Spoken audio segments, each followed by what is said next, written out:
Hey everyone, I'm Grandmaster Ben Finegold here with our weekly lecture series. This is on an opening, the Botvinnik English opening.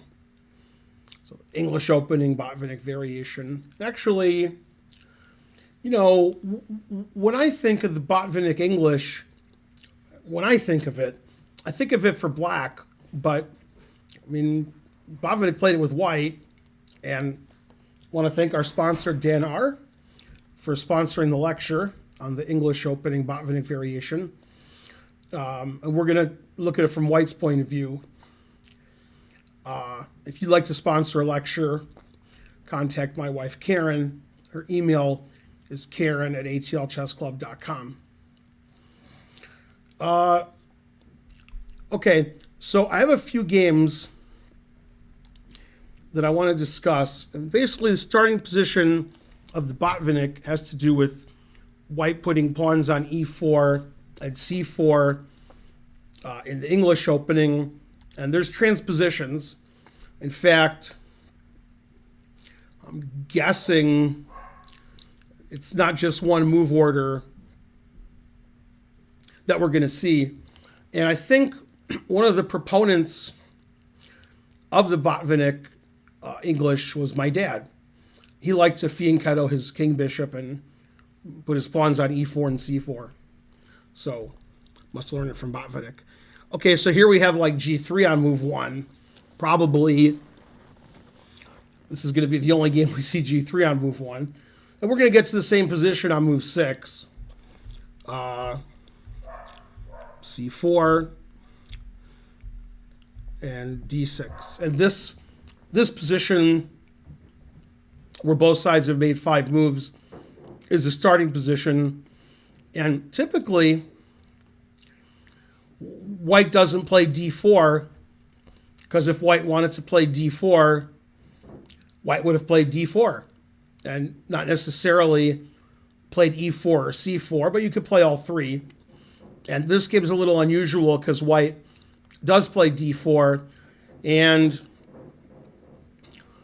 the drawback of this opening is we're giving away the d4 square, and we're letting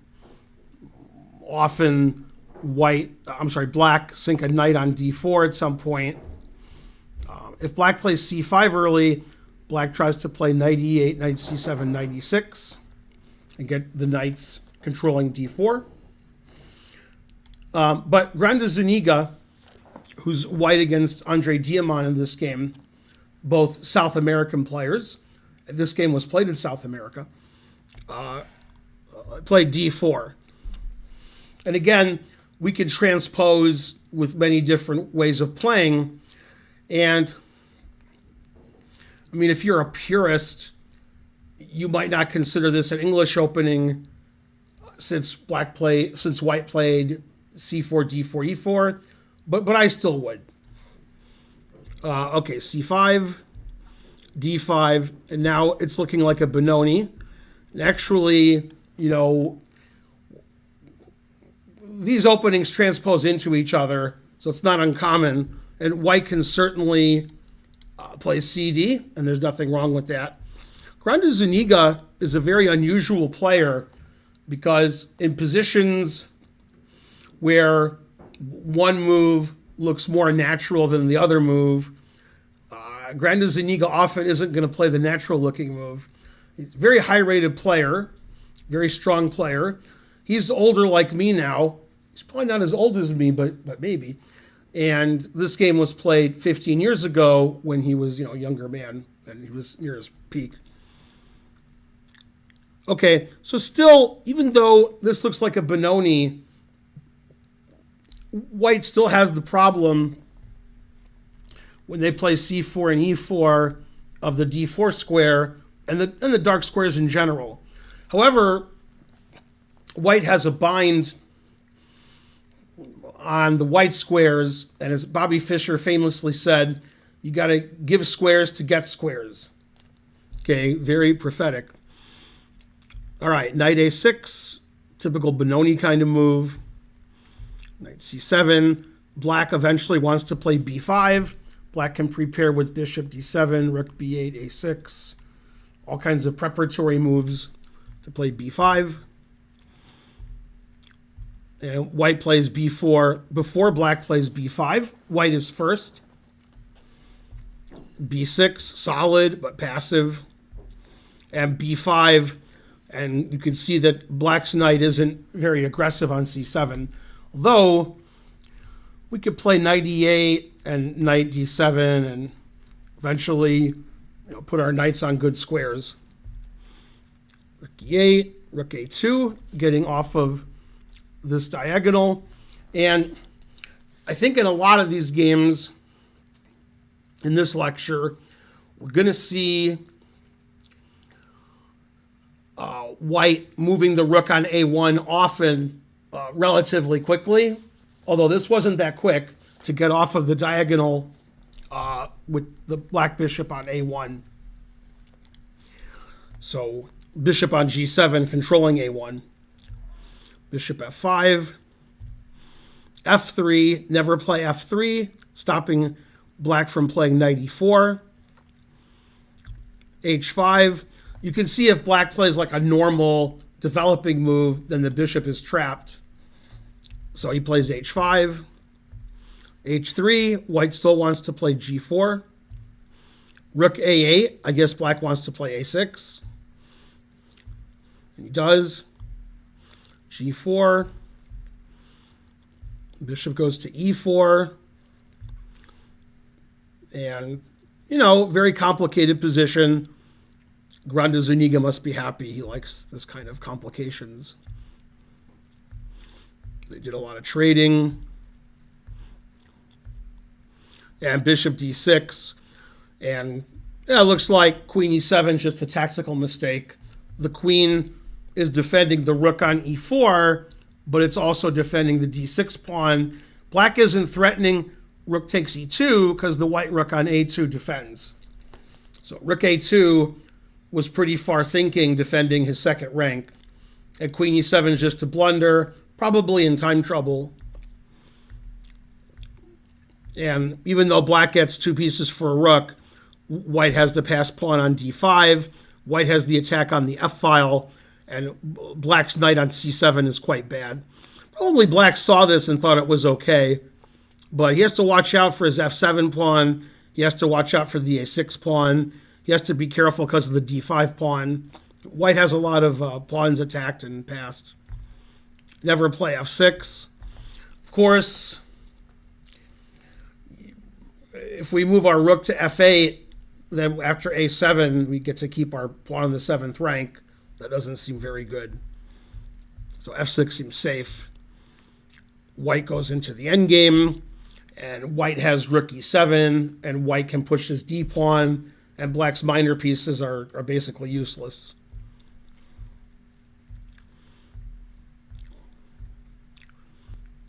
Just terrible pieces for black.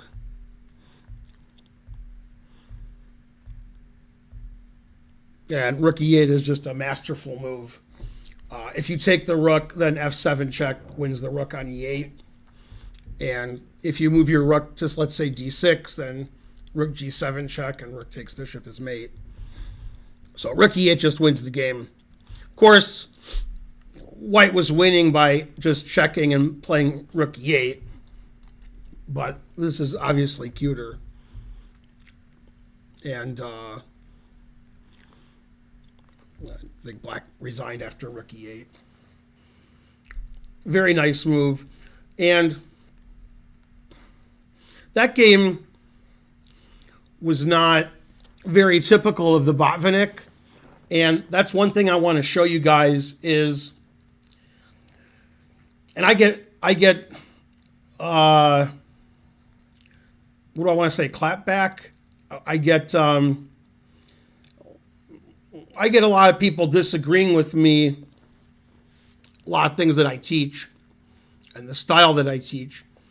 One of the things is a lot of times when I'm talking about an opening or a middle game, the student says something like, what are the typical plans so that when these positions occur, they know the typical plans. And sometimes I can answer that and give them typical plans. Sometimes there is no typical plan. There's moves that are reasonable, and you play the one that you like. And so this wasn't typical because, there is no typical. And to paraphrase Tombstone, there's no good life or bad life. There's just life. And then, things happen. So in chess, if everything was typical every game, then everybody would be a great player. But a lot of times in chess, you have to think on your feet. And when you play a certain opening and your opponent plays a way that's not the most normal way, then, you got a chess position and you got to play.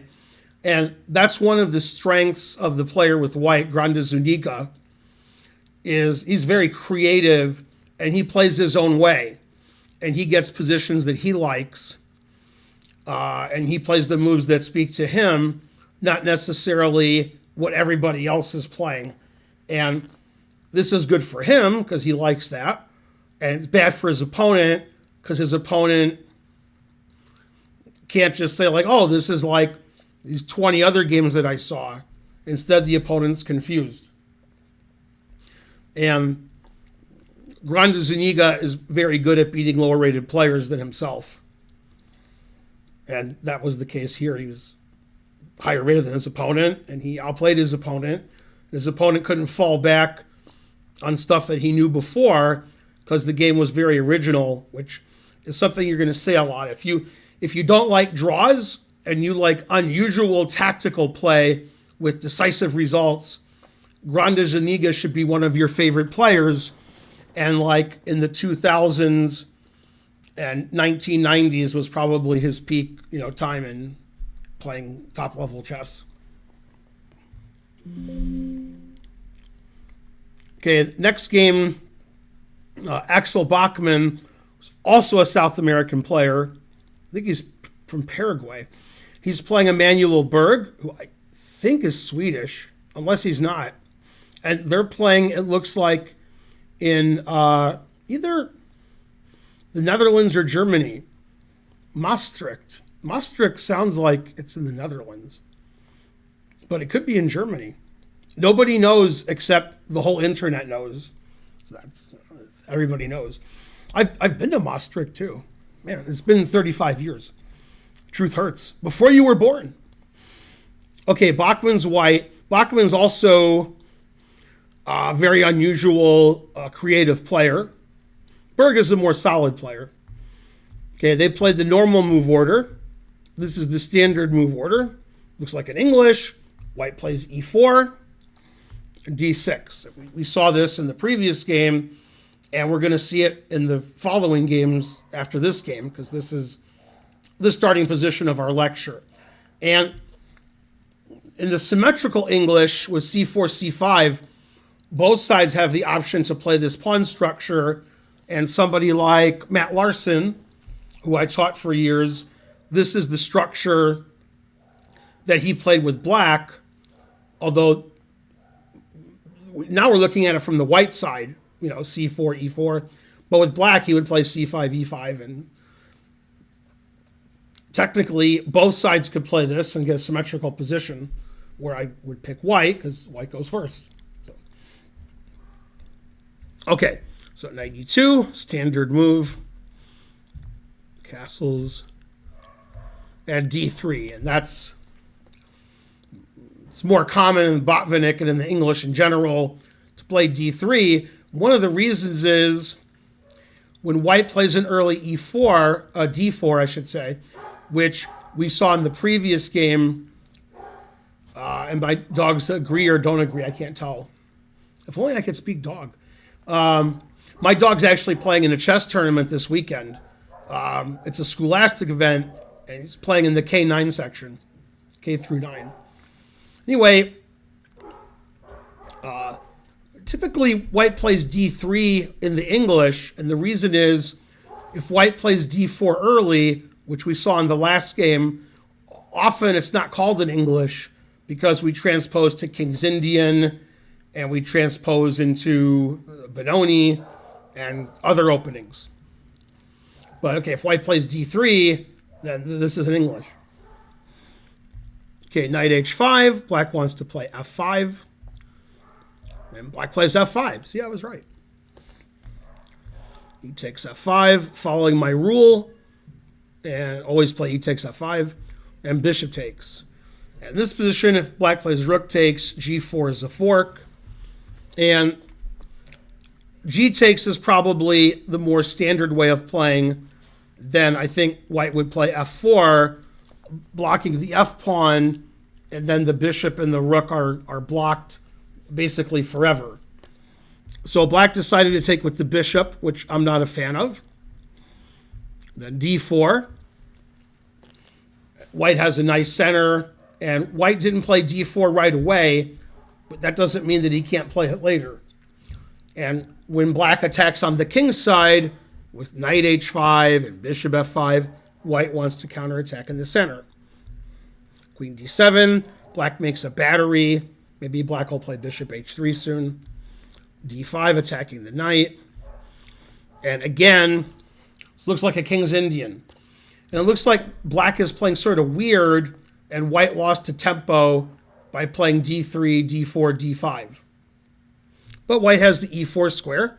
White plays f3, so he can play knight e4 later, and white's threatening g4.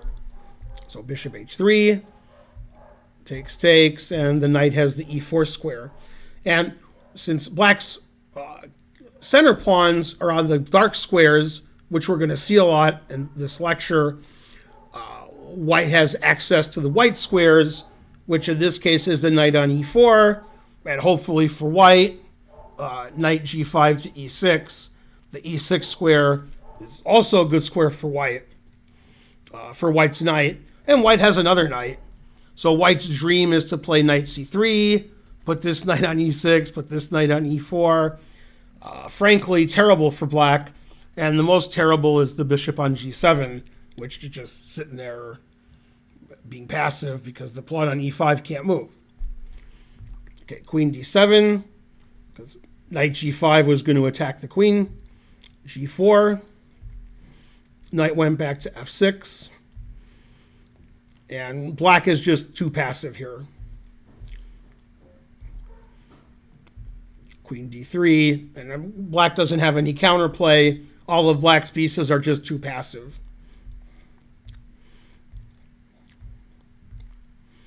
And g5 gives black the f4 and h4 square for his knight, but it also gives white f5 and h5 for his knight. So, and it kills his bishop. After g5, the black bishop is just bad forever. King g3, that's a funny move. And knight takes g5 as a tactic. The queen is attacking the knight by discovery. And in this position, funnily enough, I think white played king g3, so later he could play h4 and destroy this pawn structure. e4, very tactical game. Queen takes, bishop e5 check. f4, all the pieces are hanging, but white's 2 pawns up, so tactics are in white's favor. Takes the knight with check, rook g7, check. And white is still up 2 pawns.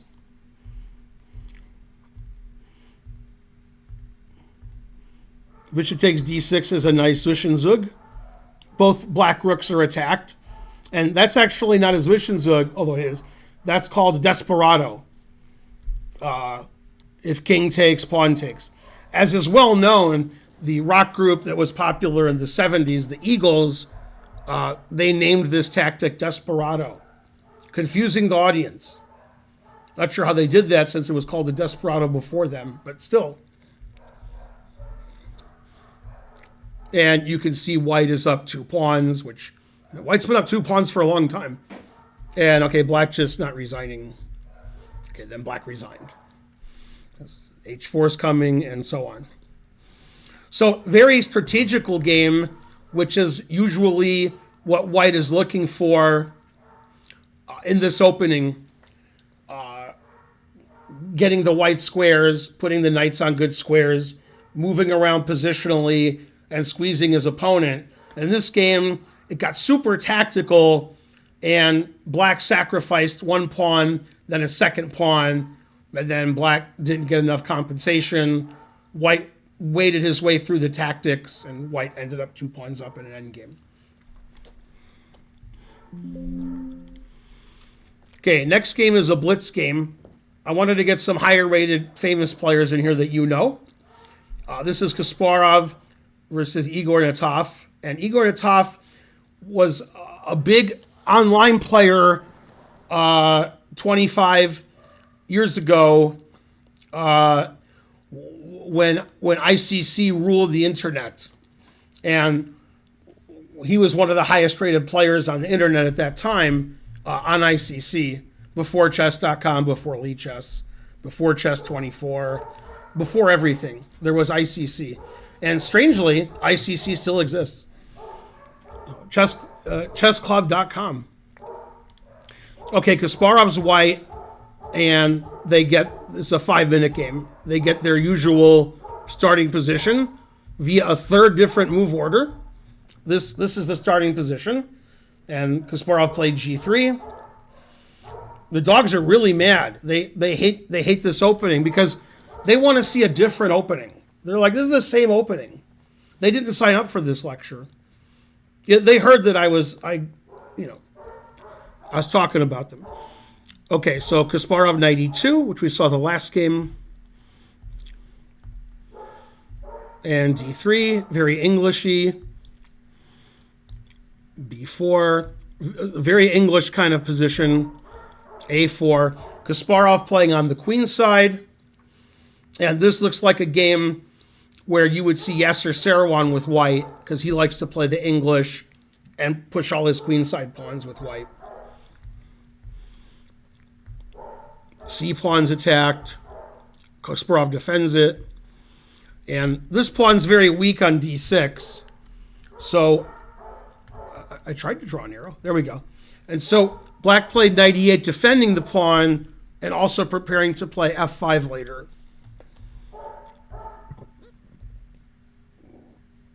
White has a big space advantage on the queen side. Nataf doesn't like that he's so passive, so he plays c5, which gives away the d5 square. And even though this opening often will give black chances to get a knight on d4, because white's playing c4 and e4, black's knights are situated in such a way that that's not going to happen. And Kasparov would like to play b5 and get this nice pawn structure, but unfortunately after takes, the a5 pawn is not sufficiently defended. So instead, Kasparov gets the d5 square for his pieces and doesn't give black the d4 square. He takes, knight takes, and knight d5. And if black could play knight d4 here, black's position would be fine. But black can't not only play knight d4, but white has another knight on e2, which can easily go to c3 and control d5 again. And once again, the bishop on e5 is bad, on g7 is bad because of the pawn on e5. f5, counterplay, rook b1. If you play the other rook to b1, then your a5 pawn is hanging. So he plays this rook to b1. He wants to put the rook on b6. He defends the center. f4, I think, is a poor move, giving it takes away the pressure on the center. So rook b6. Now in this position, if it was white's turn to move, white has a winning tactic. So I'll play a silly move, h6. Rook takes d6, queen takes d6, knight f6 check. Something takes on f6, and the queen is hanging. So when Kasparov played rook b6, he's threatening to take the knight on d6. And the knight can't move because the bishop on e6 would be attacked. This is a skewer. So, okay. So he plays king h8. That way there's no knight f6 check.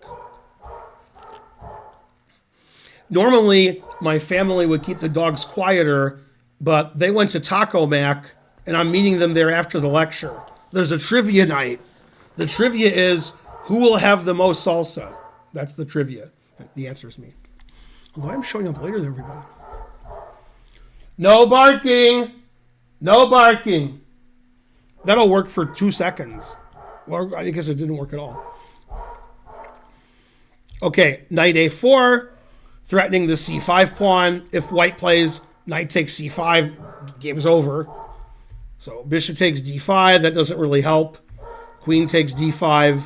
No, everything's attacked. Knight f7, knight c5.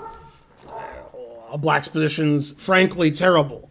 White's pieces are all in the center and taking everything, and everything in a6 pawn is weak. Black has no counterplay. Takes, takes.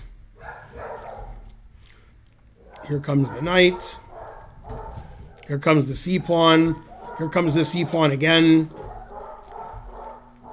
And this position, Nataf blundered, played queen g5, but he basically just lost. A pawn is hanging. C pawn is too strong. White has an extra pawn. White has a pass pawn. He blundered with queen g5 because it's a blitz game. And hopefully you at home and you watching live understand that white has a very simple tactic here. I'm sure you do. Rook takes d4, and the e pawn is pinned.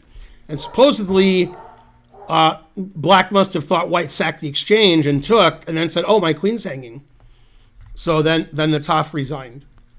So I feel bad for Nataf because he was outclassed, and he never got any counterplay, and his rook on a8 didn't move. Aw. Yeah, so that was no fun for black. Basically, if you're looking for a chess lesson, don't play Kasparov in his prime. Don't do that. Okay, I hope you guys all listen to that. Okay, next game is also a blitz game. It's a modern blitz game. It was played exactly 1 year ago between Duda and Firouzja, and their names rhyme. Jan-Krzysztof Duda and Alireza Firouzja. This was played in a title Tuesday a year ago. You guys know the first few moves. Transposition, of course. Okay, and we have the starting position of the variation of the lecture. 92, which we've seen twice previous. C5, H3, and D3. White could play D4, but he chooses D3. Black wants to play for B5. White says, nope, not playing for B5. So he says, okay, B6. And they just play slow developing moves. And finally, white does play D4 now that white has prepared it sufficiently, stopping black from playing knight G4. That's why he played H3. And the center pawns here are both defended many times. He doesn't want to take, although, I mean, you should take here and just be slightly worse. I think this gives white a bigger advantage. The C4 pawn is hard to defend. B3 is the only move. Queen D3 was also possible, but then black could later play knight B3 to D4, and I think knight E5 would just win right away if white played queen D3. So B3 is forced. And rook B1, as I said earlier, the rook doesn't want to be on A1 in this opening because bishop on G7 is annoying. And we get a Benoni-type position again, which Firouzja likes, and white could take with the C pawn also. But yeah, black is just very passive here. The bishop on B7 is trapped. The knight on A5 is trapped. White has more space on the queen side. But okay, it's a blitz game. Oh, I know why the dogs are barking. This actually happened during my lecture last month because the yard people are here making yard noise, interrupting the lecture, and the dogs are barking at them outside. So double noise. So when the yard people leave in 5 minutes, the barking will cease. Also, the lecture will be over. So perfect. Usually yard people come at 4:30. This is pretty late. Okay, knight f6 does nothing. And black is just very passive. White has all the space. Black tries to double rooks on the e-file, and he does. White gains a lot of space on the king side, ruins black's pawn structure. White had to play rook b2 because the knight is attacking the b3 pawn. Knight comes to e3, f4 is played. And here white's going to play f5 soon and knight a3 soon, so black has to play rook e2, queen c3 check. And black's position is just failing here. Rook's hanging, f5 is happening. Then white wins a piece. And white goes into the piece up endgame. Rook e1 check does not win a piece because of rook f1.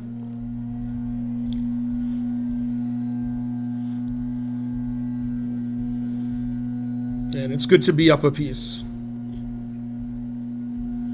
And black resigned because black's down a piece. Knight f5 is coming and mate pretty soon, I think.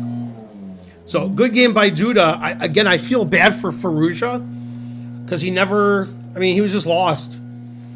His position was always passive, and when he broke out of his passivity, it gave him a worse position.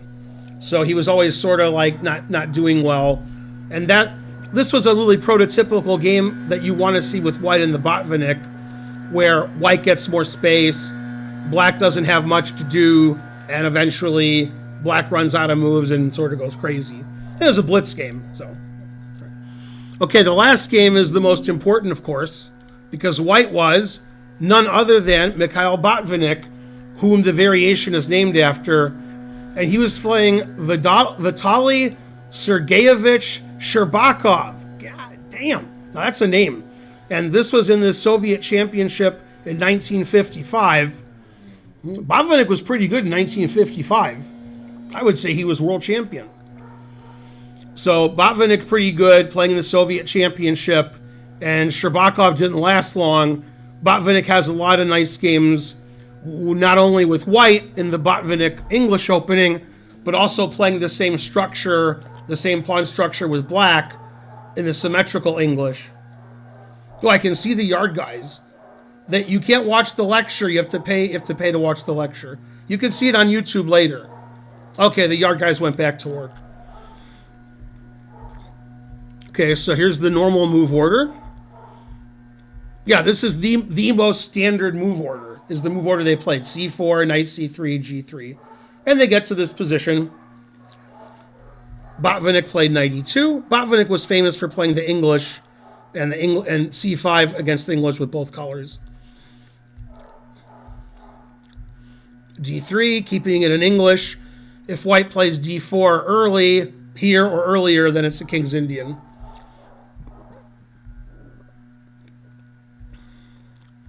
And we've basically seen, this is the fifth game, we've seen basically 5 different ways to play the opening.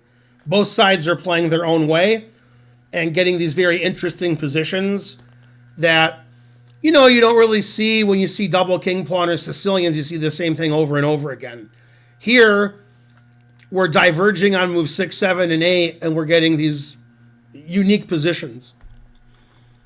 Okay, black wants to take advantage of the weak d4 square. Botvinnik says, I got a lot of pawns over here on the king side, and already I would say white has a decisive advantage. I don't think we could allow f4, f5, h3, g4, and black moved his knight around a lot. I mean, the pawn structure is crushing black. So, frankly, terrible. Back to the drawing board, Shcherbakov. 98. Queen d2. Very solid, simple play from Botvinnik. Bishop g5.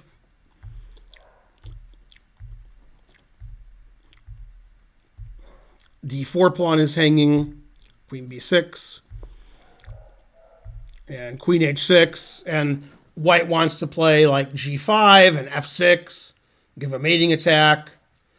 Taking on g6 also looks good, opening up the rook. Black's king is basically defenseless here. The game doesn't last much longer. Bishop d7, completing development. g5. Knight f4. If we trade the knight, f6 leads to mate. Or rook takes and rook h4 leads to mate. I mean, black can resign. Knight g7, always fianchetto your knight. f6. And here, black resigned. Black has to play knight e8, because there's no other move to stop queen g7 mate. And then, I mean, white could just move his knight away and play rook f4 to h4. This is no defense. I can go here, and then this is my threat. Here, mate. I got nothing for black. I got nothing. It's mate, and you can never move your knight off of e8 because of queen g7 mate. So that's it. So after f6, Shcherbakov resigned, and that was a really Botvinnik-like game where he got a space advantage on the king side, and he prosecuted his attack. And black never got any counterplay, never made any threats. Black got a knight on d4, and Botvinnik traded it. And then black's pieces were all in the first and second rank. So now you know why it's called the Botvinnik English opening and not the, trying to learn English opening. Although it'll be called that soon. Things change. Anyway, that was a lecture on the Botvinnik English opening where white's playing c4 and e4. I want to go back and show you the starting position again, which is this. This is the starting position of the opening. We saw 3 or 4 different move orders, and we saw different ways for white to play. Sometimes white played d3, sometimes white played d4, sometimes white played d4, d5, and sometimes white played on the queen side like Kasparov, b4, a4, a5, and sometimes he played like Botvinnik and checkmated his opponent on the king side. So it's really good if you like interesting games that sort of go their own way and you're not relying on meeting your opponent's prep for 30 moves and memorizing some line in the Nightorf. Again, I want to thank Dan R. Thank you for sponsoring the lecture. Please like and subscribe and leave a comment. And if you want to sponsor a lecture, contact my wife, Karen at hclchessclub.com. Thanks, everybody. I'll see you guys next week. Bye.